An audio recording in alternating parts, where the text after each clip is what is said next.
ഓം സദാശിവസമാരംഭാം ശങ്കരാചാര്യമധ്യമാം അസ്മദാചാര്യപര്യന്താം വന്ദേ ഗുരുപരമ്പരാം. സകലനിഗമഗീതാം ബ്രഹ്മവിദ്യാം വിശുദ്ധാം നിജഗുരുരമണേഷ്ടാം ശങ്കരാചാര്യകുഷ്ടാം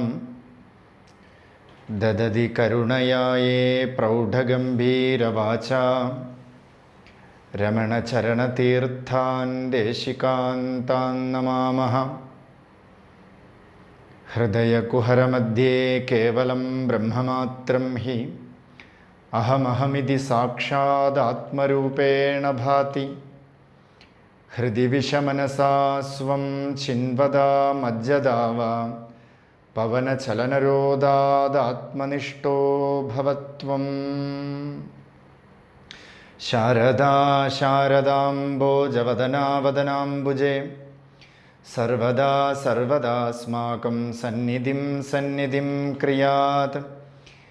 ദേവി പ്രപന്നാർത്തിഹരേ പ്രസീത പ്രസീത മാതഃ ജഗതോഖിലസ്യ. പ്രസീത വിശ്വേശ്വരി പാഹി വിശ്വം ത്വമീശ്വരീ ദേവി ചരാചരസ്യ. കലാഭ്യാം ചൂടാലങ്കൃതശശികലാഭ്യാം നിജദഭഃ ഫലാഭ്യാം ഭക്തേഷു പ്രകടിതഫലാഭ്യാം ഭവതു മേ. ശിവാഭ്യാമസ്തോകത്രിഭുവന ശിവാഭ്യാം ആനന്ദസ്ഫുരദനുഭവാഭ്യാം നതിരിയം. ലളിതാ സഹസ്രനാമം നമ്മൾ വിചാരം ചെയ്തു വരണുണ്ട്. ഇത് വളരെയധികം ആഴമേറിയ ഒരു വിഷയമാണ്. അതുകൊണ്ട് തന്നെ ഇതിന് രഹസ്യവിദ്യ എന്നു പേര്. നമ്മളത് മുന്നത്തെ ദിവസങ്ങളിലൊക്കെ ചർച്ച ചെയ്തു. രഹസ്യം എന്ന വാക്കിന് ഇംഗ്ലീഷിൽ നമ്മൾ പറയും സീക്രട്ട് എന്ന് പറയും. എന്ന് വെച്ചാൽ പറയാൻ പാടില്ലാത്തത് എന്നൊരർത്ഥം പൊതുവിൽ നമ്മൾ എടുക്കും. എല്ലാവർക്കും സീക്രട്ട് എന്ന് പറഞ്ഞാൽ ഒരു ഈഗർനെസ്. ആരെങ്കിലും ആരുടെയെങ്കിലും കാതിൽ രഹസ്യം പറഞ്ഞാൽ ഇവിടെ ഒരു വേദന. എന്നെക്കുറിച്ചാണോ പറയണത്, എന്തിനെക്കുറിച്ചാണ് പറയണത് എന്നൊക്കെ. അപ്പോൾ നമ്മുടെ കൺസെപ്റ്റ് ഓഫ് നോയിങ് അബൌട്ട് രഹസ്യം, സീക്രട്ട് എന്താണെന്ന് വെച്ചാൽ ഏതോ ഒന്ന് പറയാൻ പാടില്ലാത്തത് ആരുടെത്തോ പറയണം. പക്ഷേ വൈദികപരമായിട്ടുള്ള സംസ്കൃതത്തിൽ രഹസ്യം എന്ന വാക്കിന് ഗൂഢം എന്നർത്ഥം, ഗുഹ്യം എന്നർത്ഥം, പറഞ്ഞാലും മനസ്സിലാവാത്തത് എന്നർത്ഥം. കാരണം ഇത് മനസ്സിൻ്റെ തലത്തിൽ ഉള്ളതല്ല. മനസ്സിന് എത്തിപ്പെടാൻ ഉള്ളൊരു തലം സ്മൃതിയാണ്. മുന്നേ നമ്മൾ എന്തനുഭവിച്ചോ we will compare with that state. ഏതൊരു പൊരുളാണോ ഇനി വരാനിരിക്കണത്, ഏതൊരു പൊരുളാണോ നമുക്ക് കിട്ടാനുള്ളത്, ഏതൊരു പൊരുളാണോ അനുഭവമാത്രമായിട്ടിരിക്കണത്, അതിനെ മറ്റ് അനുഭവങ്ങൾ കൊണ്ട്, നമ്മൾ ഇന്നലെ വരെ അനുഭവിച്ച സ്മൃതി കൊണ്ട് നമ്മൾ അതിനെ കമ്പയർ ചെയ്യും.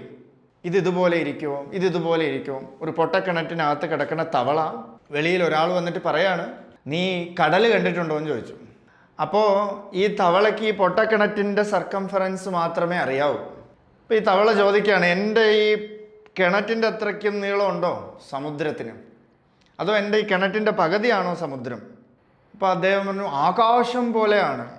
അപ്പോൾ ആകാശം എൻ്റെ കിണറ്റിൻ്റെ പാരപ്പറ്റ് വാളിൻ്റെ മേലേക്കേ ഉള്ളൂ, ഒരു റൗണ്ട് പോലെ ഉള്ളൂ ആകാശം, ഇത്രയേ ഉണ്ടോ എന്ന് ചോദിച്ചു. കാരണം നമ്മളൊക്കെ ഒരു പൊട്ടക്കിണറ്റിൻ്റെ ഉള്ളിലാണ് ഇരിക്കണത്. ഈ ശരീരം ഒരു പൊട്ടക്കിണർ. ഇത് എന്നായാലും ഈ ശരീരം നശിക്കും. ഇതിൻ്റെ ഫൈനൽ റിസൾട്ട് എന്താണ്? മൃത്യു. അല്ലേ? നമ്മൾ എന്തൊക്കെ അച്ചീവ് ചെയ്താലും അച്ചീവ് ചെയ്യണ പല വിഷയങ്ങളും ഒക്കെ നമ്മൾ ഷോക്കേസിൽ അങ്ങനെ തന്നെ ഇരിക്കും. നമ്മൾ പോകും, അച്ചീവ് ചെയ്തവൻ പോകും. ആയുർനശ്യതി പശ്യതാം പ്രതിദിനം. അതുകൊണ്ട് ആചാര്യസ്വാമികൾ പറഞ്ഞത് അതാണ് നമുക്ക്. ആയുർനശ്യതി പശ്യതാം പ്രതിദിനം. ആയുസ് നശിച്ചുകൊണ്ടിരിക്കുകയാണ് പ്രതിദിനം. യാവത് ക്ഷയം യൗവനം യൗവനമൊക്കെ പോയി. കുട്ടിക്കാലത്ത് നല്ല യൗവനമായിരുന്നു, മലയൊക്കെ സ്പീഡിൽ കയറിയായിരുന്നു. ഇപ്പോൾ മല കയറണമെന്നുണ്ട്, പക്ഷേ ശരീരം അനുവദിക്കണില്ല, പ്രാണൻ അനുവദിക്കണില്ല. എന്താണെന്ന് വെച്ചാൽ ക്ഷയം സംഭവിച്ചിരിക്കണം. ഇങ്ങനെ ഒരു പൊട്ടക്കിണറ്റിൽ ഇരുന്നിട്ടാണ് നമ്മൾ പരമോന്നതമായ പദവി, പരമോന്നതമായിട്ടുള്ള ഒരു ചൈതന്യത്തിനെ വിലയിരുത്താൻ പോണത്. അത് ഈ പൊട്ടക്കിണറ്റിലെ അനുഭവം വെച്ചിട്ട് നമുക്ക് നോക്കാൻ പറ്റില്ല. അതുകൊണ്ട് രഹസ്യം എന്ന് പറഞ്ഞാൽ മനസ്സിലാവാത്തത് അത് അനുഭവമാത്രമായ പൊരുളാണ്. അതുകൊണ്ട് തന്നെ ഡീപ്പ് സ്ലീപ്പിൽ അനുഭവം മാത്രമേ ഉള്ളൂ. നല്ല സുഷുപ്തിയിൽ, നല്ല ഗാഠനിദ്രയിൽ ഈ ശരീരം എന്നൊരു പൊട്ടക്കിണറ്റിൻ്റെ കൺസെപ്റ്റേ നമുക്കില്ല. ശരീരമുണ്ടോ ഇല്ലയോ ആർക്കും അറിയില്ല. മനസ്സ് പ്രവർത്തിക്കണില്ല. കാരണം ഇന്നലെ വരെയുള്ള സ്മൃതിയോ ടെൻഷനായിട്ടിരുന്ന ആളാണെങ്കിലോ ഡീപ്പ് സ്ലീപ്പിൽ ഒരു ടെൻഷനും ഇല്ലാതിരിക്കണം. ബുദ്ധി പ്രവർത്തിക്കണില്ല. എനിക്ക് അത് വേണം, ഇത് വേണം, ഇന്ന കാര്യം ഞാൻ ചെയ്യാൻ വേണ്ടിയിട്ടുള്ള ആളാണ്, ഞാൻ ഇന്ന ആളാണ്, ഞാൻ ഗവർണറാണ്, ഞാൻ മിനിസ്റ്ററാണ്, അല്ലെങ്കിൽ ഞാൻ ഒരു തൊഴുത്തിലെ വേലക്കാരനാണ്. ഈ ഒരു ചിന്തയോ ബുദ്ധിയോ അവിടെ പ്രവർത്തിക്കണില്ല. അവിടെ എന്തുണ്ടായിരുന്നു? സുഖാനുഭവം മാത്രം ഉണ്ടായിരുന്നു. അപ്പോൾ ആ സുഖാനുഭവത്തിനെ അനുഭവിച്ചിട്ടില്ലാത്തവനടുത്ത് എങ്ങനെ നമ്മൾ പോയി ക്ലാസ് എടുക്കും? സുഷുപ്തി, ഡീപ്പ് സ്ലീപ്പിനെ കുറിച്ച്, ഡീപ്പ് സ്ലീപ്പ് അനുഭവിച്ചിട്ടില്ലാത്തടത്ത് പോയിട്ട് എങ്ങനെ നമുക്ക് ക്ലാസ് എടുക്കാൻ പറ്റും? കോഫി കുടിച്ചിട്ടില്ലാത്തവൻ്റെ അടുത്ത് എങ്ങനെ കോഫിയെക്കുറിച്ച് ലെക്ചർ ചെയ്യാൻ പറ്റും? അത് കുടിച്ചു നോക്കണം. ആ കോഫി കുടിക്കണതാണ് അനുഭവം. അതുപോലെ രഹസ്യം എന്ന് പറഞ്ഞാൽ നമ്മുടെ സ്വരൂപമാണ്. അതുകൊണ്ടാണ് ഉപനിഷത്തിനൊക്കെ രഹസ്യവിദ്യ എന്ന് പേര്. അതെല്ലാം നമ്മുടെ സ്വരൂപത്തെ കാണിച്ചു തരണതാണ്. അതുപോലെ ഉപനിഷത്ത് തുല്യമായ ഒരു നാമാവലിയാണ് ഈ സഹസ്രനാമം. അത് ദേവിയുടെ 1000 നാമങ്ങൾ. 1000 നാമങ്ങളും ഒരേ ഒരു പൊരുളിനെയാണ് സൂചിപ്പിക്കുന്നത്. ഒരേ ഒരു പൊരുളാണ് അതിൻ്റെ ലക്ഷ്യമായിട്ടുള്ള അർത്ഥം. അതിനെയാണ് നമ്മൾ വിചാരം ചെയ്തു വരണത്. അതിൻ്റെ ഒരു സംവാദമാണ് അഗസ്ത്യ ഹയഗ്രീവ സംവാദം. ബ്രഹ്മാണ്ഡ പുരാണത്തിൽ ഉള്ള ഹയഗ്രീവ അഗസ്ത്യ സംവാദം. അതിന് ആ ദേവിയുടെ രൂപം, അതിനെയാണ് ധ്യാനം എന്ന് പറയുന്നത്. ആ ധ്യാനം വരയ്ക്കുമാണ് നമ്മൾ എത്തി നിൽക്കുന്നത്. ധ്യാന ശ്ലോകം നമുക്ക് പാരായണം ചെയ്യാം. സിന്ദൂരാരുണ വിഗ്രഹാം ത്രിനയനാം മാണിക്യമൗലീസ്ഫുരത് താരാനായകശേഖരാം സ്മിതമുഖീം ആപീനവക്ഷോരുഹാം പാണിഭ്യാമളിപൂർണരത്നചഷകം രക്തോത്പലം ബിഭ്രതീം സൗമ്യാം രത്നകടസ്ഥരക്തചരണാം ധ്യായേത് പരാം അംബികാം. ധ്യാനം എന്ന് പറഞ്ഞാൽ ഭഗവതിയുടെ രൂപം എന്നർത്ഥം. ഏതൊരു പൊരുളിൻ്റെ രൂപത്തിനെയാണ് ധ്യാനം എന്ന് പറയുന്നത്. നമ്മുടെയൊക്കെ കൺസെപ്റ്റിൽ ധ്യാനം എന്ന് പറഞ്ഞാൽ മെഡിറ്റേഷൻ. മെഡിറ്റേഷനിൽ എന്തുണ്ട്? നമ്മുടെ സ്വരൂപമുണ്ട്. നമ്മുടെ സ്വരൂപത്തെയാണ് നമ്മൾ മെഡിറ്റേഷനിലൂടെ അനുഭവിച്ചുകൊണ്ടിരിക്കുന്നത്. അതുകൊണ്ട് അതിന് ധ്യാനം എന്ന് പേര് വന്നു. അപ്പോൾ ഇതിൽ ധ്യാനം, ഒരു മന്ത്രത്തിൻ്റെ ധ്യാനം എന്ന് പറഞ്ഞാൽ ആ മന്ത്രത്തിൻ്റെ പൊരുൾ, ലക്ഷ്യാർത്ഥമായിട്ടുള്ള പൊരുളിൻ്റെ രൂപം എന്താണ്? നമുക്കിപ്പോൾ ധ്യാനം ചെയ്യണമെങ്കിൽ ഒരു രൂപം വേണം. ലളിതാ സഹസ്രനാമത്തിൽ തന്നെ ഇനി അങ്ങോട്ട് പോകുമ്പോൾ നമുക്ക് കാണാൻ പറ്റണ ഒരു നാമമുണ്ട്. ധ്യാതിർ ധേയ രൂപ. ധ്യാനം എന്ന് പറഞ്ഞ ഒരു പ്രോസസ്സ്. ധ്യാതിർ ധേയ, ആര് ധ്യാനം ചെയ്യണോ, എന്തിനെ ധ്യാനം ചെയ്യണോ. അപ്പോൾ ഈ ലളിതാ സഹസ്രനാമത്തിലൂടെ നമ്മൾ ആരെ ധ്യാനം ചെയ്യണോ ആ ദേവിയുടെ രൂപം ധ്യാനം ചെയ്യണമെങ്കിൽ നമുക്കൊരു രൂപം വേണം. എൻ്റെ മകൻ എന്ന് ഞാൻ ഉള്ളിൽ ആലോചിക്കുമ്പോൾ എൻ്റെ മകൻ്റെ രൂപം ഉള്ളിൽ പതിഞ്ഞു വരും. എൻ്റെ ടീച്ചർ, എൻ്റെ അച്ഛൻ, എൻ്റെ ശത്രു എന്നൊക്കെ കണ്ണടച്ചിരുന്നാൽ ഇതെല്ലാം നമ്മുടെ മുന്നിൽ പ്രത്യക്ഷ രൂപത്തിലിരിക്കും. അതുപോലെ കണ്ണടച്ച് നമ്മൾ ദേവിയെ സ്മരിക്കലാണ്. ആ ദേവി എങ്ങനെ ഇരിക്കും എന്ന് പറഞ്ഞാൽ സിന്ദൂരാരുണ വിഗ്രഹം. സിന്ദൂര അരുണ വിഗ്രഹം. വിഗ്രഹം എന്ന വാക്കിന് ശരീരം എന്നർത്ഥം. വൈദികമായിട്ട് നമ്മൾ നോക്കുമ്പോൾ വൈദികത്തിൽ വിഗ്രഹത്തിന് ശരീരം എന്ന് പേര്, രൂപം എന്ന് പേര്. അപ്പം നമ്മുടെ രൂപം, ദേവിയുടെ ശരീരം, എങ്ങനെയിരിക്കും? സിന്ദൂരം. സിന്ദൂരം എന്ന വാക്കിന് നല്ല റെഡിഷ് എന്നർത്ഥം, നല്ല ചുവന്ന പവിഴം പോലത്തെ. സിന്ദൂര അരുണ വിഗ്രഹം. അരുണം, അരുണഹ എന്ന വാക്കിന് സൂര്യൻ എന്നർത്ഥം. ഒരു അരുണോദയം, അതായത് സൂര്യൻ്റെ ഒരു കിരണം, സൂര്യൻ പ്രകാശിച്ച് വരണതിന് തൊട്ട് മുമ്പ് നല്ല റെഡിഷ് ആയിട്ട് ഒരു രൂപം, ഇങ്ങനെ ഒരു മേഘമൊക്കെ വരും, ഇങ്ങനെ വന്ന് നിറഞ്ഞിരിക്കും. ഇപ്പം കന്യാകുമാരിയിലൊക്കെ പോയാൽ ഇതിൻ്റെ സൺറൈസ് കാണാൻ പറ്റും, പലയിടത്തും കാണാൻ പറ്റും, കന്യാകുമാരിയിൽ മാത്രമല്ല. അപ്പോൾ കന്യാകുമാരിയിൽ പോയാൽ അത് വ്യക്തമായിട്ട് കാണാൻ പറ്റും. സൂര്യൻ ഉദിക്കണതിന് മുമ്പിൽ അരുണോദയം എന്നുണ്ട്. അരുണോദയം എൻ്റെ കളറ് റെഡിഷ് കളറായിരിക്കും. ഇതുപോലെ സിന്ദൂര അരുണ വിഗ്രഹം, ദേവിയുടെ നിറമാണത്. അരുണ വിഗ്രഹം, അരുണ നിറം, അത് നല്ല റെഡിഷ് ആയിട്ടുള്ള സൂര്യൻ്റെ നിറം ഉള്ള ദേവി. ആ ദേവിക്ക് നമ്മളിപ്പോൾ തന്നെ ഇത് പറഞ്ഞു പോകുമ്പോൾ തന്നെ ദേവിയുടെ രൂപം നമ്മുടെ മനസ്സിൽ കണ്ടോണം. നല്ല ചുവന്ന മേനി, അതിൽ നല്ല മുഖം എങ്ങനെ ഇരിക്കണു? പ്രസന്നമായിട്ടുള്ള മുഖത്തിൽ 3 കണ്ണ്. നമുക്കൊക്കെ 2 കണ്ണ്, ദേവിക്ക് 3 കണ്ണ്. ദേവന്മാർക്കെല്ലാം നമ്മൾ നോക്കിയാൽ നേത്രത്രയാഭ്യാം 3 കണ്ണുണ്ട്. അതായത് 1-2 കണ്ണ്, പിന്നെ ഒന്ന് നെറ്റിയിൽ കാണും, അത് നമുക്ക് കാണാൻ വേണ്ടി വെച്ചിരിക്കണേ ഉള്ളൂ. 3ാമത്തെ കണ്ണ് എന്ന് പറയണത് ഉപനിഷത്താണ്. അതുകൊണ്ടാണ് ഉപനിഷത്ത് ചക്ഷുഹു എന്നർത്ഥം, പരമമായ ജ്യോതിസാണ്. അതുകൊണ്ട് വേദത്തിൻ്റെ അംഗം ജ്യോതിഷം എന്ന് പറയും. കാരണം വേദത്തിൻ്റെ കണ്ണാണ് ജ്യോതിഷം. എന്ന് വെച്ചാൽ ജ്യോതിഷം വേദത്തിൻ്റെ ഒരു അംഗമാണ്, ആ അംഗം കണ്ണാണ്. വാസ്തവത്തിലുള്ള കണ്ണ് ജ്യോതി സ്വരൂപമായിട്ടുള്ള നമ്മുടെ സ്വരൂപമാണ്. അത് വേറെ വിഷയം, അത്ര ഡീപ്പായിട്ട് നമുക്ക് ഇറങ്ങണ്ട. എങ്കിലും ദേവിയുടെ 3 കണ്ണ്. ത്രിനയനാം, ത്രി എന്ന് പറഞ്ഞാൽ 3 എന്നർത്ഥം. ത്രിനയനാം മാണിക്യമൗലി സ്ഫുരത്ത്. മാണിക്യമൗലി എന്ന് പറഞ്ഞാൽ നല്ല രത്നം പതിപ്പിച്ചതായിട്ടുള്ള കിരീടം, നല്ല രത്നം പതിപ്പിച്ചതായിട്ടുള്ള കിരീടം ചൂടിയിരിക്കണം. നല്ല തിളക്കമേറിയ സ്ഫുരത്ത്, നല്ല ഷൈനിങ് ആയിട്ടുള്ള കിരീടം. ആ കിരീടത്തിൽ എന്തിനെ എടുത്തു വച്ചിരിക്കണമെന്ന് പറഞ്ഞാൽ താരാനായക ശേഖരം. താരാനായകൻ, താര എന്ന വാക്കിന് നക്ഷത്രം എന്നർത്ഥം. അപ്പൊ താരകങ്ങളുടെ നായകൻ ആരാണ്? നക്ഷത്രങ്ങളുടെ അധിപതി ആയിട്ടുള്ള ചന്ദ്രൻ. ആ ചന്ദ്രനെ ശിരസ്സിൽ ചൂടി വച്ചിരിക്കണു. ഒരു നല്ല ചന്ദ്രനെ എടുത്ത് ശിരസ്സിൽ ചൂടി വച്ചിരിക്കണു അത്രേ. താരാ നായക ശേഖരം സ്മിതമുഖീം, നല്ല ചിരിച്ചിട്ടുള്ള മുഖം. ഇപ്പം തന്നെ 3 കണ്ണ്, നല്ല ചിരിച്ച മുഖം, ചുവപ്പ് മേനി, ശിരസ്സിൽ നല്ല രത്നം പതിപ്പിച്ചതായിട്ടുള്ള കിരീടം, അതിൽ നല്ല ഷൈനിങ് ആയിട്ടുള്ള ചന്ദ്രനെ ദേവി ചൂടിയിരിക്കുന്നു തലയിൽ.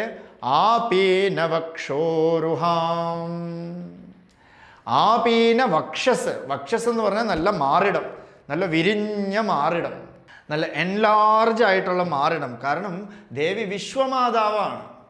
വിശ്വമാതാവ് എന്ന് പറഞ്ഞാൽ വിശ്വത്തിന് മുഴുവൻ അമ്മയാണ് ദേവി.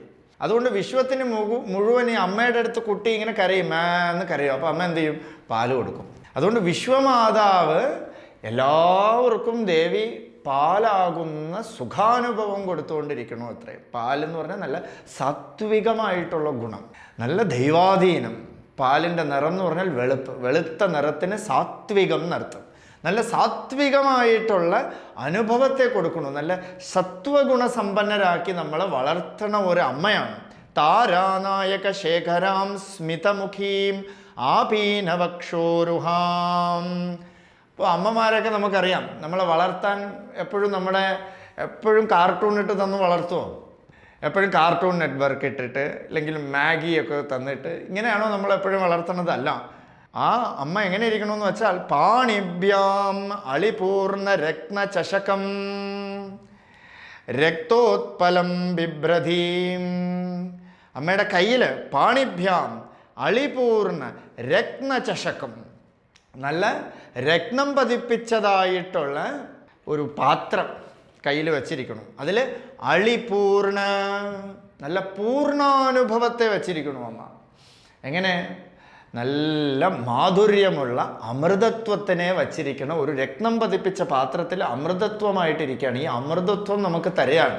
എന്നാ അമൃതത്വം എന്ന് പറഞ്ഞാൽ മരണമില്ലായ്മ, സഫറിങ് ഇല്ലാതിരിക്കാൻ. ഇപ്പോൾ വെളിയിൽ പൊതുവിൽ അമ്മമാരൊക്കെ പറയും പഠിയടാ, ബുക്കെടുത്ത് പഠിയടാ എന്ന് പറയും. എന്തിനാ? ഭാവിയിൽ സഫർ ചെയ്യാതിരിക്കാൻ. പക്ഷേ ആ പഠിച്ചത് കൊണ്ട് അവൻ നല്ല ജോലി നേടി അവൻ സഫർ ചെയ്യാതിരിക്കുമോ? അവന് സഫറിങ് ഉണ്ട്. അപ്പോൾ വിശ്വമാതാവായിട്ടുള്ള ദേവി മരണമില്ലായ്മയാണ് തരണത്. വാസ്തവത്തിൽ മരണമാണ് സഫറിങ്. മരണം എന്ന് പറഞ്ഞാൽ വേദന എന്നർത്ഥം. അതിനിപ്പോൾ നമ്മൾ തന്നെ മരിക്കണമെന്നൊന്നുമില്ല. തൊട്ടടുത്തിരിക്കുന്ന ഒരാൾ മരിച്ചാൽ, നമ്മുടെ ഏറ്റവും വേണ്ടപ്പെട്ട ആൾ മരിച്ചാൽ, മരണം വന്നാൽ നമുക്ക് വേദന വരും.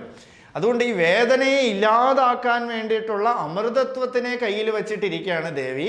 അളിപൂർണ, അത് പൂർണ്ണമാണ്. നമുക്കൊക്കെ എന്താ ഉള്ളത്? അപൂർണത, അല്ലേ? അപൂർണമായിരിക്കണം നമ്മളെ പൂർണ്ണത തരാണ് ദേവി. എങ്ങനെ പൂർണ്ണത തരണമെന്ന് വെച്ചാൽ നമ്മൾ വിഷം തിന്ന് പഴകിയിരിക്കുകയാണ്. മഹാഭാരതത്തിൽ വ്യാസൻ പറയണം, അമൃതം പരിത്യജ്യ വിഷം പിബന്തി. ആർക്കും അമൃതത്വം ഒന്നും വേണ്ട. ആർക്കും ഈ ഡിവിനിറ്റി, ഒരു ഡിവൈൻ ടോക്കൊക്കെ കേൾക്കാനൊന്നും ആരുമില്ല. ഈശ്വരനെ കുറിച്ച് പറഞ്ഞാൽ ഇരിക്കാൻ ആളില്ല. DJ, ഇപ്പോൾ പുതിയ തരത്തിലുള്ള പാട്ടുകൾ, ജാതി പാട്ടുകൾ, ഇതൊക്കെ കേൾക്കാൻ നിറയെ ആൾക്കാർ ഇങ്ങനെ കൂടിക്കൊണ്ട് വന്നുകൊണ്ടിരിക്കും, പലരെയും പറ്റി പറയണതും ഒക്കെ. ഇനി വെളിയിൽ നമ്മൾ ഇറങ്ങിപ്പോയാൽ ആരെങ്കിലും തമ്മിൽ അടികൂടായിരിക്കും റോഡിൽ. അതേസമയത്ത് ഒരു സത്സംഗം നടക്കണു, റോഡിൽ അടി നടക്കണു. നിങ്ങൾ സത്സംഗത്തിൽ ഇരിക്കണവർ വേണമെങ്കിലും പോയിട്ട് അതെന്താണെന്ന് അന്വേഷിക്കാൻ പോകും. കാരണം നമുക്ക് ദുസ്സംഗത്തിനോടാണ് അറ്റാച്ച്മെൻറ്റ്. നല്ല ഒരു ലളിതാ സഹസ്രനാമത്തിൻ്റെ സത്സംഗം നടക്കുമ്പോൾ കേൾക്കാൻ ആരും കാണില്ല. നല്ല ഭാഗവത സപ്താഹം കേൾക്കുമ്പോൾ ഊണ് കഴിക്കാൻ നേരത്തെ ആൾ പോകും. അപ്പോൾ ഇതിനൊന്നും ആൾ പോണില്ല. എന്തുകൊണ്ടാണ്? നമ്മൾ വിഷം തിന്ന് പഴകിയിരിക്കുകയാണ്. അമൃതം പരിത്യജ്യ വിഷം പിബന്തി. അതുകൊണ്ട് ദേവി കയ്യിൽ, ഇപ്പോൾ ഇനി വരണ നാമത്തിൽ ഉണ്ട്, ദേവി എങ്ങനെ ഇരിക്കണമെന്ന് വെച്ചാൽ രാഗസ്വരൂപ പാഷാഢ്യ ക്രോധാകാര അങ്കുശോജ്വല. ഒരു നാമമുണ്ട്, ക്രോധാകാര അങ്കുശോജ്വല. ഈ ദേവി എന്ത് ചെയ്യണമെന്ന് വെച്ചാൽ ഈ വിഷം തിന്നിരിക്കണം നമ്മളെ അടിച്ച് അടിച്ച് അടിച്ച് അടിച്ച് അടിച്ച് അടിക്കാനാണെങ്കിൽ അങ്കുശം. അങ്കുശം എന്ന് പറഞ്ഞാൽ ഈ ആനയുടെ കയ്യിൽ, ആനയെ തളച്ച് നിർത്താൻ തക്കതായിട്ടുള്ള തോട്ടി, ഒരു ചെറിയൊരു കമ്പ് ഇങ്ങനെ വെച്ചിരിക്കും. ആന അനങ്ങേയില്ല. ആ കമ്പിനെ ഒടിച്ച് പൊടി പൊടിയാക്കാനുള്ള ശക്തി ആനയ്ക്കുണ്ട്. എന്നാൽ കൂടെയും ആന അനങ്ങാതിരിക്കും. എന്താ? ഭയം. ഈ ഒരു തോട്ടി ഇങ്ങനെ വെച്ചിരുന്ന ഭയം. ഇതുപോലെ ദേവി ഒരു കമ്പ് വെച്ചിട്ടിരിക്കുകയാണ്. എന്തിനാന്ന് വെച്ചാൽ അടിച്ച് അടിച്ച്, അമ്മമാരൊക്കെ ആഹാരം കഴിച്ചില്ലെങ്കിൽ അവസാനം അടിച്ചടിച്ച് ഇങ്ങനെ കുത്തി ഇറക്കും എന്ന് പറയും. അതുപോലെ ഒരു മാണിക്യവാചകർ സ്വാമിയുടെ ഒരു പാട്ട് സന്ദർഭത്തിൽ ഓർമ്മ വരണു. അതിൽ മാണിക്യവാചകർ സ്വാമി പറയാണ്, നടിത്ത് നടിത്ത് മണ്ണിനെ പൊയ്യിനെ പല ചെയ്ത് நான் எனது என்று மாயம் கடித்த வாயிலே நின்று தடுத்து முன்னின்று ஆ பெருவினை அகழ்த்தி அடித்து அடித்து அக்காரவும் தீற்றிய അത്ഭുതം അറിയണേ. മാണിക്യവാചകർ സ്വാമി പറയാണ്, വിഷം തിന്നു പഴകിയിരിക്കണു. എന്താ വിഷം എന്ന് പറഞ്ഞാൽ ഞാൻ എൻ്റേത് എന്നൊരു ഭാവം. ഇത് ഈ വിഷം തിന്നാത്ത ആരുമില്ല. ഇത് ഞാൻ, എന്നെ സംബന്ധിക്കണ ആൾക്കാർ. ഇങ്ങനെ നമ്മളിരിക്കും പൊതുവിൽ. ഞാൻ എൻ്റേത്. ഇതാണ് നമ്മുടെ ജീവിതം, ഡെയിലി ലൈഫ്. എന്തിന് ജോലി ചെയ്യണു? എനിക്ക് വേണ്ടി. എന്തിന് ജോലി ചെയ്യണു? എൻ്റെ ഭാര്യയ്ക്ക് വേണ്ടി, എൻ്റെ മക്കൾക്ക് വേണ്ടി, എൻ്റെ കാറിൽ പെട്രോൾ അടിക്കാൻ വേണ്ടിയിട്ട്, എൻ്റെ വീടിൻ്റെ വാടക കൊടുക്കാൻ വേണ്ടിയിട്ട്, എനിക്ക് വേണ്ടി ഒരു വീട് വയ്ക്കാൻ വേണ്ടിയിട്ട്. ഈ രണ്ട് വിഷമാണ് നമ്മൾ കഴിച്ചിരിക്കുന്നത്. അതുകൊണ്ട് മധുരാനുഭവം, അമൃതാനുഭവം നമുക്ക് കിട്ടണില്ല. അപ്പോൾ ഈ രണ്ടിനെ എടുത്ത് കളയണം. എങ്ങനെ കളയും? നമ്മളായിട്ട് കളഞ്ഞാൽ ശരിയാവില്ല. മക്കളെടുത്ത്, കൊച്ചു കുട്ടികളുടെ അടുത്ത് പോയി പഠിക്കാൻ പറഞ്ഞാൽ ഇത് അമ്മ ഒന്നും നോക്കണില്ലെങ്കിൽ പതുക്കെ പോയി കാർട്ടൂൺ കാണും, TV എടുത്ത് കാണും, ഫോൺ ഇപ്പോൾ ഉള്ള കയ്യിലെല്ലാവർക്കും വെറ്റില മുറുക്കണത് പോലെ ഫോണുണ്ടല്ലോ, ഇതെടുത്ത് ഇങ്ങനെ ആക്കിക്കൊണ്ടിരിക്കും കുട്ടികളെല്ലാം. അപ്പോൾ എന്ത് ചെയ്യണം? ഒരു കമ്പെടുത്ത് കാണിച്ചിട്ട് അടിക്കണം. അതുകൊണ്ട് ഈ വിഷം തിന്ന് പഴകിയിരിക്കുകയാണ് ഞാൻ എൻ്റേത് എന്നുള്ളത്. അതുകൊണ്ട് ഭഗവാൻ എന്ത് ചെയ്തെന്ന് വെച്ചാൽ അടിത്ത് അടിത്ത് അക്കാരവും തീറ്റിയ, അടിച്ച് അടിച്ച് അടിച്ച് അടിച്ചടിച്ച് ഭഗവാൻ മാധുര്യത്തെ അങ്ങോട്ട് കൊടുത്തു അത്രേ. അക്കാരവും തീറ്റിയ, തമിഴിലൊരു വാക്കാണ് തീറ്റിക്കുക എന്ന്, മലയാളത്തിലും പറയുമത് തീറ്റിക്കുക. അക്കാരവും തീറ്റിയ അത്ഭുതം അറിയേണേ. ഈ അമൃതത്വത്തിനെ ഭഗവാൻ എങ്ങനെ തരണു? അടിച്ച് അടിച്ച് അല്ലേ? ആരാണ് ഒരു ജീവൻ സ്പിരിച്വാലിറ്റിയിൽ വരുമ്പോൾ അവന് അത്യന്തികമായിട്ടുള്ള ദുഃഖം ഉണ്ടായിരിക്കും. അറ്റാച്ച്മെൻറ്റിൽ പോയിട്ട് നമ്മൾ അധികം അറ്റാച്ച്ഡ് ആവണം. നമ്മൾ അറ്റാച്ച്ഡ് ആവണ ആൾ നമ്മളെ വിട്ടു പോകണു. നമ്മുടെ മക്കൾ നമ്മൾ പറയണ കേൾക്കണില്ല, മക്കൾ നമ്മുടെ കൂടെ ഇല്ല, തൊട്ടടുത്തിരിക്കുന്ന ആൾക്കൊക്കെ ദുരിതം വരണു, നമുക്ക് തന്നെ ശരീരത്തിന് രോഗം വരണു. ഇങ്ങനെ പലതരത്തിലുള്ള ദുഃഖം വരുമ്പോൾ ഈ ദുഃഖ നിവർത്തിക്കാണ് നമ്മൾ വെളിയിലെല്ലാം തേടണത്. അങ്ങനെ വെളിയിൽ ഒന്നും തേടി കിട്ടില്ല എന്ന് കാണുമ്പോൾ ഒരു ജീവൻ ഒരു അധ്യാത്മ രംഗത്തിൽ വരണു. എങ്ങനെ വരണു? ഇതുപോലെ ഏതെങ്കിലും ടോക്ക് കേട്ടിട്ട് വരണു. ചിലപ്പോൾ ആരെങ്കിലുമൊക്കെ നല്ല ശാന്തചിത്തനായിട്ട് ഇരിക്കണവരെ കണ്ടിട്ട് അവരുടെ അടുത്ത് പോയി ചോദിക്കണു, സന്യാസിമാരുടെ അടുത്ത് ചോദിക്കണു, ഞാൻ ഇനി എന്ത് ചെയ്യണം എന്ന് ചോദിക്കണം, എന്താണ് എനിക്കുള്ള വഴി. അപ്പോൾ സ്പിരിച്വാലിറ്റിയിലുള്ള ആദ്യത്തെ പടി അടിയാണ്. എത്രത്തോളം നമ്മൾ അടി കിട്ടി ശരീരത്തിനും മനസ്സിനും ഒക്കെ ദുഃഖം, ആത്യന്തികമായിട്ടുള്ള ദുഃഖം വരുമ്പോൾ നമ്മൾ ഈശ്വരാന്നൊരു കമ്മ്യൂണിക്കേഷൻ വരണം. പ്രത്യേകിച്ച് നമ്മൾ ശ്രദ്ധിച്ച് നോക്കൂ, നമ്മൾ നല്ല അനുഭവമൊക്കെ കിട്ടി, നല്ല സുഖമുണ്ട്, ആരെങ്കിലും ഭഗവാനെ വിളിക്കുമോ? എത്ര വലിയ സുഖം കിട്ടിയാലും അത് ഞാൻ ചെയ്തതിൻ്റെ ഫലം എന്ന് പറയും. ഞാൻ ഒരു വീട് വെച്ചു കേട്ടോ, നല്ല വീട് കേട്ടോ, ഇത് ഞാൻ നോക്കി പ്രത്യേകം നിന്ന് ചെയ്യിച്ചതാണെന്ന് പറയും അല്ലേ? അതേ ടൈമിൽ ആ വീടിന് എന്തെങ്കിലും കുഴപ്പമുണ്ടെങ്കിൽ അവർ പറയും ഈ കൺട്രാക്ട് ശരിയല്ല, അല്ലെങ്കിൽ ഇത് വച്ച ആൾ ശരിയല്ല, ഇതല്ല, അങ്ങനെ പറയും. ഇതുപോലെ നമുക്ക് ആത്യന്തികമായിട്ടുള്ള സുഖ അനുഭവങ്ങളൊക്കെ വരുമ്പോൾ ഇത് ഞാൻ ചെയ്തതാണ്.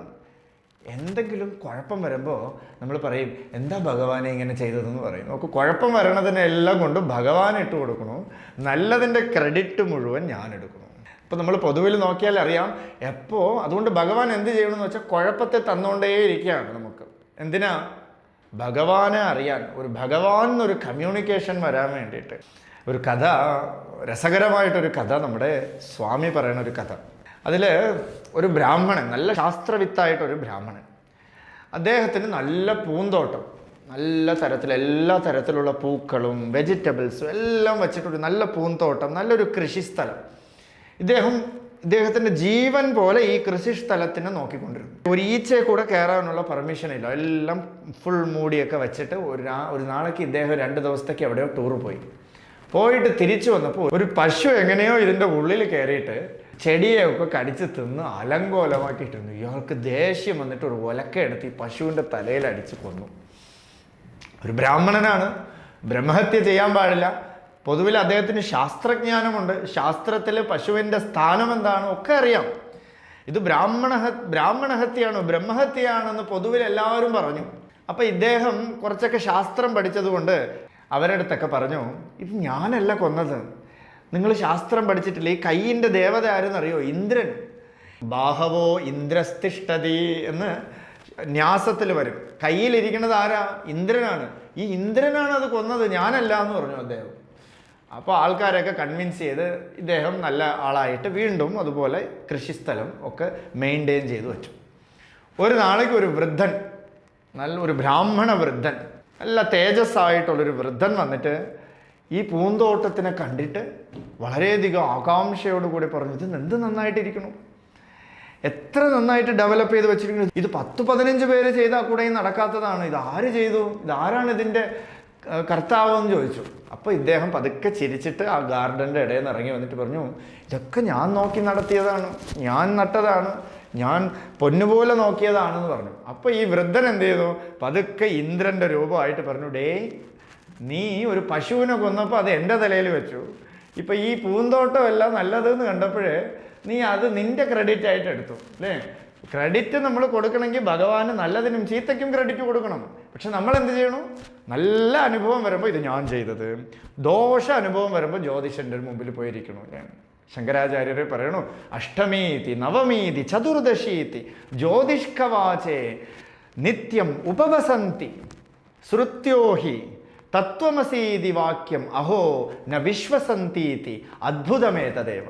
ശ്രുതിവാക്യം, വേദവാക്യം, വേദം പറയണു നീ തേടിപ്പോണ പൊരുൾ നിൻ്റെ ഉള്ളിലാണ്, പരമോന്നതമായ സുഖം അല്ലേ? നല്ല ഡീപ്പ് സ്ലീപ്പിൽ, നല്ല സുഖത്തിൽ നമ്മൾ എന്തെങ്കിലും രുചിച്ചോ എന്തെങ്കിലും മണത്തോ എന്തെങ്കിലും നേടിയോ, താൻ ആര് എന്നുള്ള അഭിമാനമുണ്ടോ? ഒന്നുമേ ഇല്ല. ഡീപ്പ് സ്ലീപ്പിൽ വെറും ശൂന്യമായിട്ടിരുന്നു.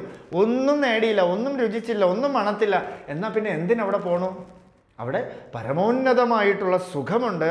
ആ സുഖം നിന്റെ സ്വരൂപമാണെന്ന് ശ്രുതി പറയണു. അതൊന്നും മൈൻഡ് ചെയ്യേയില്ല. മറിച്ച് ജ്യോതിഷ്കവാചിയുടെ അടുത്ത് പോയിട്ടിരിക്കുകയാണ്. ഇന്ന് അഷ്ടമിയാണോ, നവമിയാണോ, ചതുർദശിയാണോ, എനിക്ക് എന്തെങ്കിലും കുഴപ്പം വരുമോ? അല്ലേ? ന വിശ്വസന്തീതി അദ്ഭുതമേതദേവ. ആചാര്യസ്വാമികൾ പറയുന്നു, വലിയ അത്ഭുതം. സുഖം ഉള്ളില് സ്വഗ്രഹേ പായസം തെക്വ ഭിക്ഷാം വടത്തി.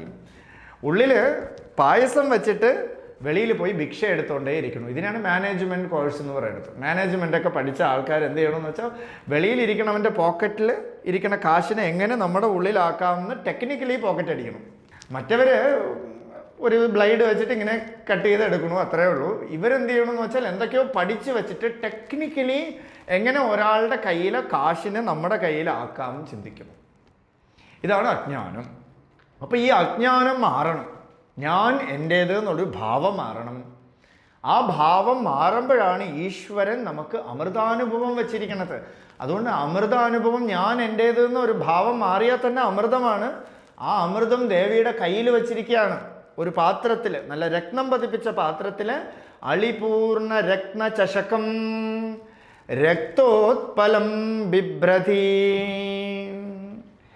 രക്തോത്പലം ബിഭ്രതി, നല്ല ചുവപ്പ് നിറത്തിൽ, നല്ല രക്തത്തിൻ്റെ നിറത്തിലുള്ളത് ആയിട്ട് ദേവി ഇരിക്കണം.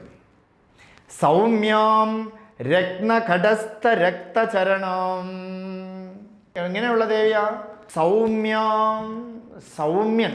ഇപ്പോൾ ഉപനിഷത്തിലൊക്കെ നോക്കിയാൽ, വേദത്തിലൊക്കെ ശിഷ്യനെ ഗുരു സംബോധന ചെയ്യേണ്ടതാണ് സൗമ്യ എന്ന് പറയും. സൗമ്യ എന്ന് പറഞ്ഞാൽ നല്ല ശാന്തമായിട്ടുള്ളത്. ദേവി നല്ല സൗമ്യമാണ്, ശാന്തമാണ്. രത്നഘടസ്ഥ രക്തചരണം.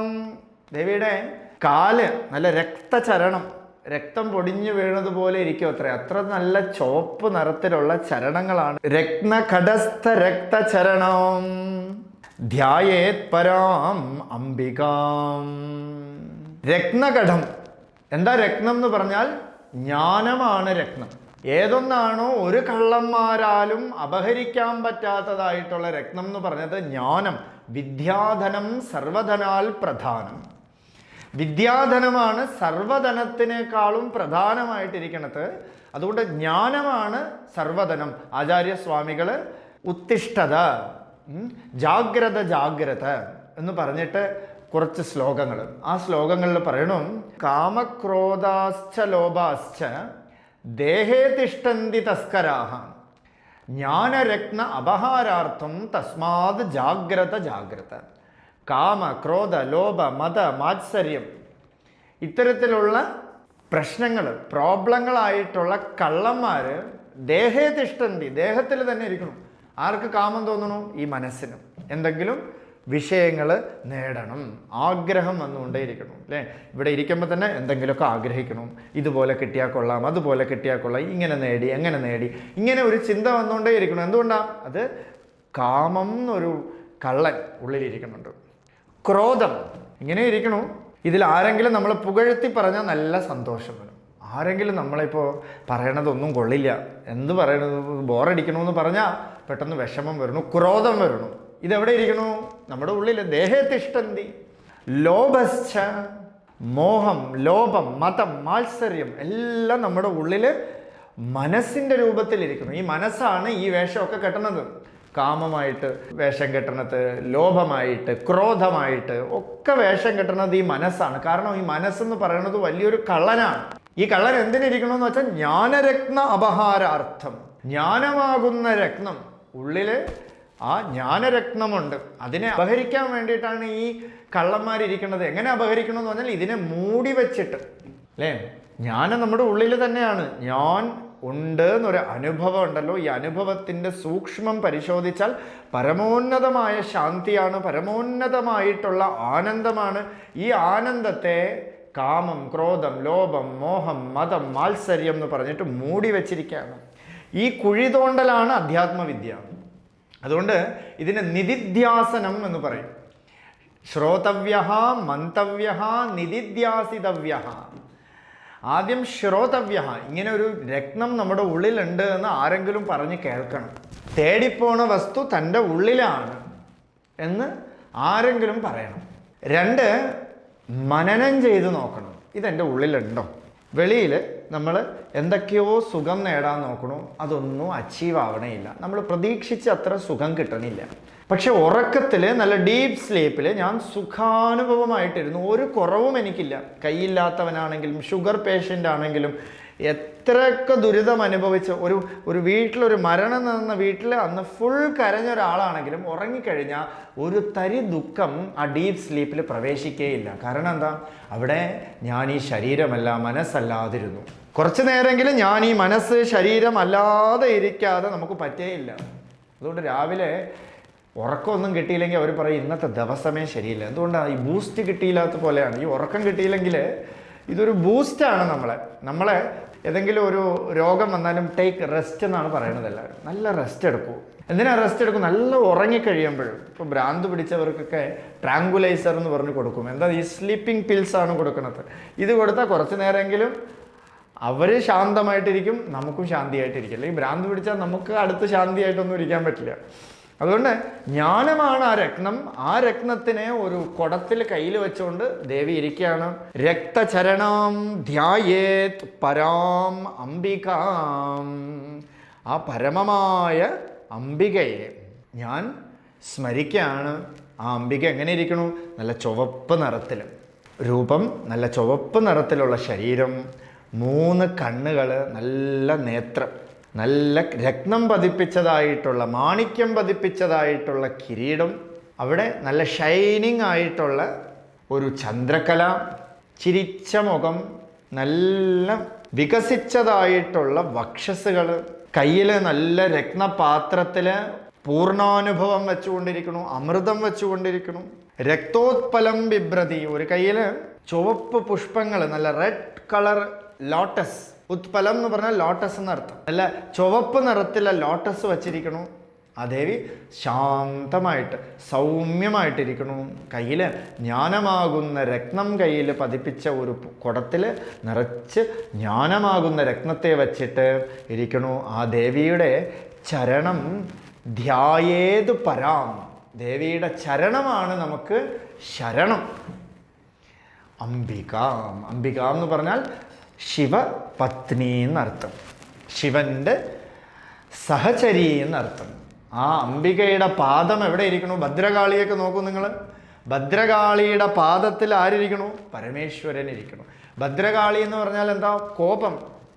ഈ കോപം ശമിപ്പിക്കാൻ വേണ്ടിയിട്ടാണ് പരമേശ്വരൻ വന്ന് കുറുകെ കിടക്കുന്നത്.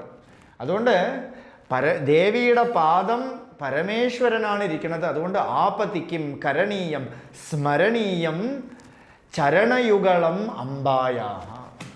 ദേവിയുടെ ചരണമാണ് ആപത്ത് കാലത്ത് നമ്മൾ സ്മരിക്കേണ്ടത്. അങ്ങനെയുള്ള പരമേശ്വരിയെ ഞാൻ സ്മരിക്കണു. ഇതാണ് ആദ്യത്തെ ധ്യാനത്തിൻ്റെ ഒരു സർഫസിലുള്ള അർത്ഥം. ഇതിന് ഡീപ്പ് അർത്ഥമുണ്ട്, അത് നമുക്ക് മനസ്സിലാവണതൊന്നുമല്ല. അപ്പം നമുക്ക് മനസ്സിലാവണതായിട്ടുള്ള സർഫസിലുള്ള അർത്ഥം നമുക്ക് കണ്ട് മുന്നോട്ട് പോകാം. തുടർന്ന് നമുക്ക് അടുത്ത് സത്സംഗത്തിൽ കാണാം. അരുണാചല ശിവ, അരുണാചല ശിവ, അരുണാചല ശിവ, അരുണാചല.